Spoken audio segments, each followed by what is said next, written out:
यूं ही नहीं मिलती मंजिल, यूं ही नहीं मिलती है मंजिल राही को, एक जुनून सा दिल में जगाना पड़ता है।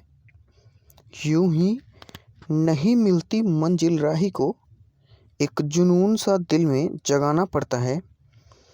पूछा चिड़िया से कैसे बनाया आशियाना, पूछा चिड़िया से कैसे बनाया आशियाना, बोली भरनी पड़ती है उड़ान बार बार, भरनी पड़ती है उड़ान बार बार, तिनका तिनका उठाना पड़ता है। तो हेलो फ्रेंड्स, स्वागत है एक बार फिर से आप सभी का आपके अपने चैनल लेट्स एग्जाम ऑफिशियल में। साथियों, आज के इस वीडियो में हम लोग देखने वाले हिस्ट्री के जो इम्पोर्टेंट अभी हमारे क्वेश्चंस चल रहे हैं उसको। लेकिन अब इसमें मैं आपको क्वेश्चंस नहीं दूंगा, इसमें आपको डायरेक्टली मैं टॉपिक्स दूंगा। इस वजह से आपको क्लास बोरिंग भी नहीं लगेंगी और आपको आसानी से समझ में आएगा भी। तो चलिए फटाफट से समय न जाया करते हुए फटाफट से इस वीडियो को शुरू करते हैं।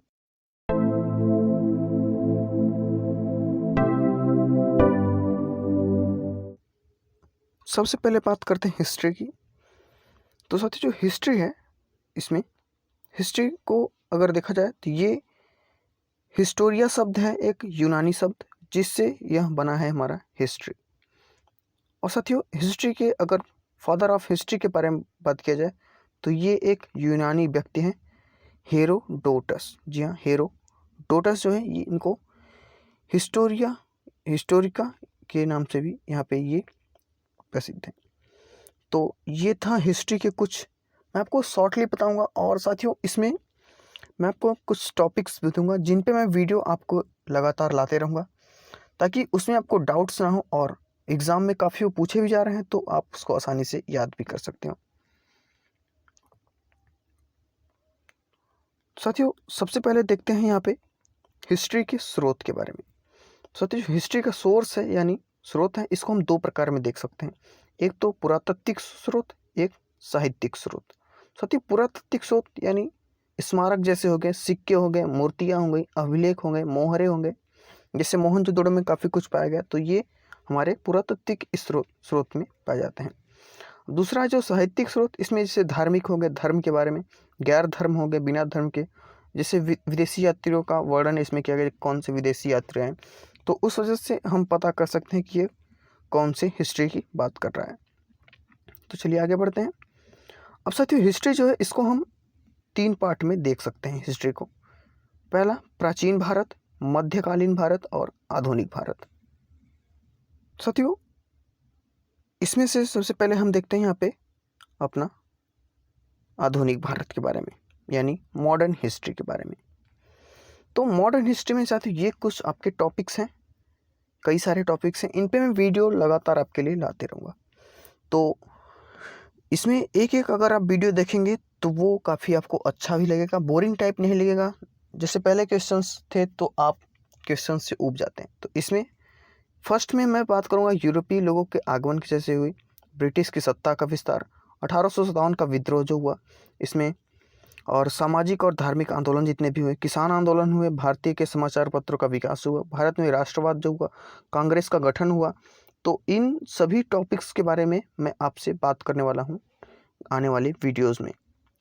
जैसे भारतीय राष्ट्रीय आंदोलन हो गया, बंगाल विभाजन हो गया, स्वदेशी आंदोलन हो गया, मुस्लिम लीग का गठन कब हुआ, सूरत स्प्लिट, मार्को मिंटो सुधान, दिल्ली दरबार, गदर पार्टी, लखनऊ सत्र, होम रूल आंदोलन और मॉन्टेग्यू चेल्सफोर्ड सुधार, रोलेक्ट एक्ट, जलियांवाला बाग हत्याकांड, खिलाफत आंदोलन, गांधी युग, और जैसे महात्मा गांधी का परिचय। वैसे महात्मा गांधी का परिचय ये आपको वीडियो काफ़ी पुरानी मैंने एक पहले से डाल रखी है, अगर वो आपको अच्छी नहीं लगी वो प्लेलिस्ट में आपको मिल जाएगा वो वीडियो हिस्ट्री बारे में, तो आप कमेंट कीजिएगा, मैं आपको नया जो गांधी जी के फिर से मैं वीडियो आपके लिए लाऊंगा। जैसे दक्षिण अफ्रीका में जो गांधी गए थे वहाँ पे क्या हुआ, चंपारण सत्याग्रह, अहमदाबाद मिल हड़ताल जो हुआ, खेड़ा सत्याग्रह हुआ, खिलाफत आंदोलन हुआ, असहयोग आंदोलन हुआ, चौरी चौरा हादसा हुआ, स्वराज पार्टी की जो घटना हुई उसमें, साइमन कमीशन जो हुआ, नेहरू रिपोर्ट जो हुआ, इन सभी टॉपिक्स के बारे में मैं आपको नेक्स्ट वीडियो में बात करने वाला हूं। और काफ़ी मैं डिटेल में वो बताऊंगा, तो आप उन सभी वीडियो को भी जरूर देखिए। जैसे कांग्रेस का लाहौर अधिवेशन हो गया, सविनय अवज्ञा आंदोलन हो गया, और गोलमेज सम्मेलन जो 1, 2, 3 ये तीनों गोलमेज सम्मेलन हैं, 3 हुए थे। गांधी इरविन समझौता, पूना पैक्ट, भारतीय सरकार अधिनियम 1935, और जैसे 1937 का आम चुनाव जो हुआ, भारत छोड़ो आंदोलन हुआ, क्रिप्स मिशन हुआ, रेलवे योजना, कैबिनेट मिशन योजना, ये सब सभी टॉपिक्स पे मैं आपसे बात करने वाला हूँ। माउंटेन बेटन योजना, भारत का विभाजन, भारतीय स्वतंत्रता। सबसे पहले देख लेते हैं भारत के समाचार पत्रों का विकास। साथियों, जो भारत का समाचार पत्र है, ये भारत में पहला प्रिंटिंग प्रेस यहाँ पे गोवा पुर्तगालियों द्वारा खोला गया था यहाँ पे 1556 में। तो साथियों, यहाँ से आपको 2 क्वेश्चन पूछ सकता है। एक तो पूछेगा 1556 यानी पुर्तगालियों द्वारा भारत का पहला प्रिंटिंग प्रेस कब खोला गया, तो 1556 में खोला गया। एक तो ये क्वेश्चन पूछेगा, और दूसरा क्या पूछेगा कि जो भारत का पहला प्रिंटिंग प्रेस था वह किसके द्वारा खोला गया था, तो पुर्तगालियों द्वारा। साथियों, गोवा के पुजारियों द्वारा यहाँ पे पहली पुस्तक लॉन्च की गई थी यहाँ से, इसी प्रिंटिंग प्रेस से 1557 में यहाँ पे प्रकाशित की गई यहीं से। और साथियों, 1684 में ब्रिटिश इंडिया कंपनी ने बॉम्बे में अपना पहला प्रेस स्थापित किया गया यहाँ पे। नेक्स्ट टॉपिक को देखते हैं हम लोग। साथियों, भारत का जो पहला समाचार पत्र है यह 29 जनवरी 1780 ईस्वी में यह शुरू किया गया यहाँ पे, जिसको शुरू किया था जेम्स ऑन्गस्टन हिस्की ने, और इसका नाम था बंगाल गजट। तो यहाँ से अब आपके क्वेश्चन देखिए कितने पूछेंगे एग्जाम में। सबसे पहला क्वेश्चन तो ये पूछेगा कि जो बंगाल गजट था इसको कब प्रकाशित किया गया, तो 29 जनवरी 1780 को। अब ये पूछेगा कि इसको किसने किया, तो जेम्स ऑन्गस्टन हिस्की ने। जी हाँ। चलिए नेक्स्ट को देखते हैं अब हम फटाफट से। भारत का प्रथम हिंदी समाचार पत्र जो था यह उदंड मार्तंड था, जो कि 1826 में प्रकाशित किया गया था, जिसको जुगल किशोर जी द्वारा यहाँ पे प्रकाशित किया गया था कानपुर से। और साथियों, यहाँ पे भारत में एक भारतीय द्वारा यहाँ पे शुरू किया गया पहला समाचार पत्र जो 1816 में किया गया था। अभी तक जितने आपने समाचार पत्र देखे वो बाहरी लोग थे जो उन्होंने प्रकाशित किया, लेकिन जो बंगाल गजट था इसको यहाँ पे राजा राम मोहन राय द्वारा यहाँ पे इसको प्रकाशित किया गया राष्ट्रीय प्रेस से।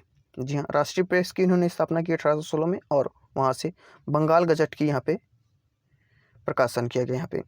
और इन्होंने साथियों 1821 में और 1822 में यहाँ पे 2 संवाद कौमुदी और मिरात उल अखबार यहाँ से इन्होंने लॉन्च किया। उसके बाद साथियों, भारतीय प्रेस में अंग्रेजों का प्रतिबंध। साथियों, जो भारतीय प्रेस है इन्होंने इसमें 1799 में लॉर्ड वेलेस्ली के समय के दौरान यहाँ पे प्रेस नियंत्रण अधिनियम पारित किया गया, यानी प्रेस को एक लिमिट दे दिएगा कि इसके बाहर आप नहीं जा सकते, जैसे कि आप पश्चिम बंगाल या पाकिस्तान में देख सकते हैं।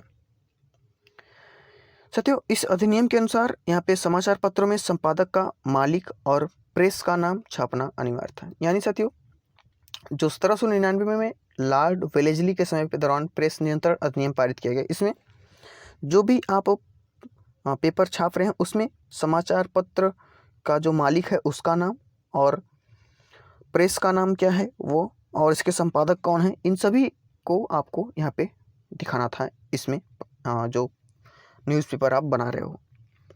और 1818 में यहाँ पे लॉर्ड हिंस्टिंग ने समाचार पत्रों के इस प्रतिबंधन को हटा दिया। यानी 1818 में लॉर्ड हिंस्टिंग ने जो यहाँ पे ये लगाया गया था कि प्रेस नियंत्रण अधिनियम, इनको यहाँ पे छापने के लिए ये सब मालिक कौन है, संपादक कौन है, प्रेस का नाम क्या है, ये सब, तो उसको लॉर्ड हिंस्टिंग्स ने यहाँ पे 1818 में इसको हटा दिया और कहा कि नहीं, अब से आप समाचार पत्र जो है उसको आप कैसे भी छाप सकते हैं। साथियों, 1823 में यहाँ पे लॉर्ड एडम्स के समय में लाइसेंस रेगुलेटिंग एक्ट पारित किया गया। ये इसलिए पारित किया गया कि अगर आप कोई समाचार पत्र जारी कर रहे हैं तो सबसे पहले उसको आपको उसके लिए लाइसेंस लेना पड़ेगा सरकार से, ब्रिटिश सरकार से, वो भी जिसके अनुसार समाचार पत्र प्रकाशन लाइसेंस लेना अनिवार्य था। और इसको लॉर्ड चार्ल्स मैटकाल्फ ने समाचार पत्रों के प्रतिबंधन को हटा दिया।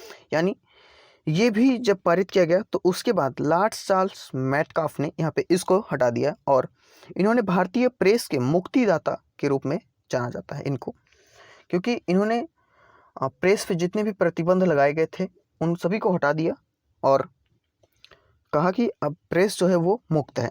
लेकिन 1857 में यहाँ पे एक विद्रोह हुआ जिसमें प्रेस की भी गलती थी और कुछ जनता की भी। तो इस विद्रोह के बाद यहाँ पे इस लाइसेंस विनिमय अधिनियम को फिर से लागू कर दिया गया और कहा गया कि नहीं, अब से आप फिर से अगर कोई समाचार पत्र जारी कर रहे हैं तो उसके पहले आपको यहाँ पे लाइसेंस लेना अनिवार्य है। 1867 में यहाँ पे समाचार पत्र पंजीकरण अधिनियम भी पारित कर दिया गया, यानी आपको पंजीकरण संख्या यानी रजिस्ट्रेशन लेना होगा सरकार से, तभी आप कोई भी पत्र जारी कर सकते हैं। उसके बाद 1878 में यहाँ पे वर्नाक्यूलर प्रेस एक्ट पारित किया गया। अब साथियों ये जो वर्नाक्यूलर एक्ट है इसको 1878 में भारत में ब्रिटिश सरकार द्वारा यहाँ पे पारित किया गया ताकि भारतीय भाषाओं के समाचार पत्रों और पत्रिकाओं पर अधिक कड़ा नियंत्रण रखा जा सके। साथियों जिस समय ये एक्ट जारी किया गया उस समय भारत के जो वायसराय थे वो लॉर्ड लिल्टन थे। उसके बाद 1905 और 1910 में यहाँ पे भारतीय समाचार पत्र अधिनियम भी पारित किया गया और 1947 में यहाँ पे प्रेस जांच समिति बैठाई, यानी प्रेस में भी एक आपको जांच कराना पड़ेगा। पहले वो आके चेक करेंगे कि आप किस तरीके के न्यूज़ छाप रहे हो एक पेपर में, तो इसके लिए यहाँ पे एक 1947 में यहाँ पे जांच समिति बैठाई गई, एक कमेटी की गठन की गई यहाँ पे। अब साथियों ये आपके लिए कुछ इम्पोर्टेंट समाचार पत्र हैं तो उसको भी एक नज़र हम लोग देख लेते हैं। आप इसका स्क्रीनशॉट लेके रखिएगा या कहीं आप नोट्स में नोट करके रखिएगा ताकि आप भूलिएगा नहीं। सबसे पहले बंगाल गजट की बात करते हैं। साथियों बंगाल गजट है, इसको यहाँ पे 1780 में इंग्लिश लैंग्वेज में इसको लॉन्च किया गया। उसके बाद संवाद कौमुदी यहाँ पे राजा राम मोहन राय द्वारा यहाँ पे 1821 में इसको लॉन्च किया गया। उसके बाद मिरात उल अखबार, इसको राजा राम मोहन द्वारा यहाँ पे लॉन्च किया गया। अभी हमने पहले ही बात किया 1822 में इसको किया इन्होंने। सोम प्रकाश जो है इसको इसरार चंद्र विद्यासागर ने इन्होंने लॉन्च किया 1858 में। अमृत बाजार पत्रिका इन्होंने मोतीलाल घोष एंड सरीश कुमार घोष इन्होंने 1868 में यहाँ पे इसको लॉन्च किया।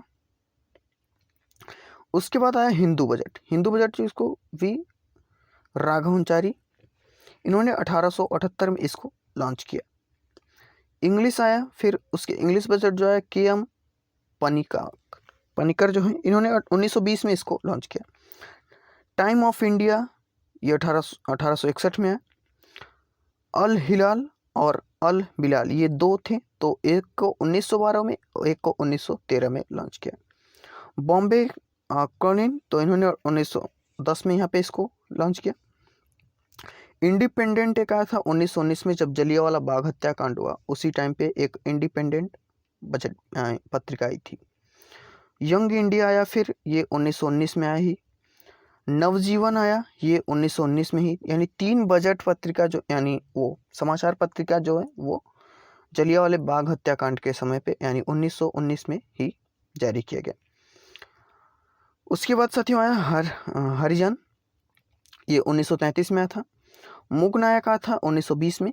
न्यू इंडिया 1914 में और कॉमरेड ये आया था 1911 में। केसरी ये 1881 में आया था। इंडियन मिरर ये 1862 में आया था। स्टेटमेंट ये 1878 में। मद्रास मेल ये 1878 में और पाइनर ये 1878 में, यानी 3 जो है ये 1878 में है। अब साथ ही ये आपके लिए एक शॉर्ट था, यानी मैं आपको पूरा ये एक तरीके से सिलेबस है इन सभी को अलग अलग टॉपिक्स में अलग अलग वीडियो में डिस्कस करने वाला हूँ।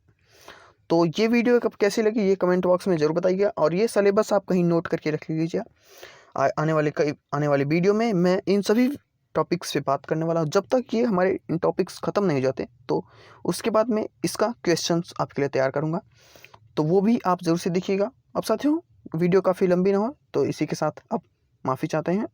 वीडियो ख़त्म करते हैं यहीं पे। तो वीडियो कैसी लगी कमेंट बॉक्स में ज़रूर बताइएगा। अगर चैनल पर नया हो तो चैनल को सब्सक्राइब और वीडियो को लाइक ज़रूर से कर दीजिएगा। इंस्टाग्राम और फेसबुक पेज से जुड़ना चाहते हो तो नीचे आपको लिंक मिल जाएगा उसका। टेलीग्राम चैनल को आप ज्वाइन कर लीजिएगा, वहाँ पे आपको इसका सारा PDF मिल जाएगा।